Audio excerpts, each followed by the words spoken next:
Ootapa kun hihat on vielä huonosti. Ihan normaalisti saa. Ihan normaalisti.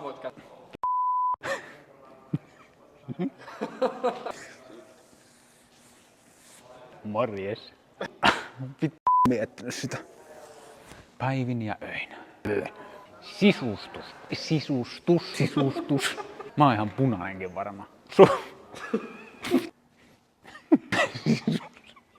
Ylellinen sisustus.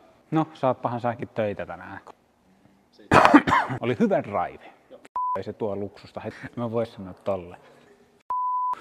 Niin.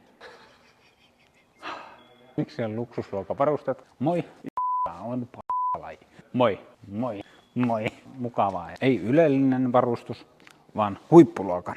Nyt mä oon bensalenkkari. Tää on vaikeeta. Niin. Sisustus. Mennään taas. Ranteet lämpöisäksi. Miksi ei ole. Ylellinen.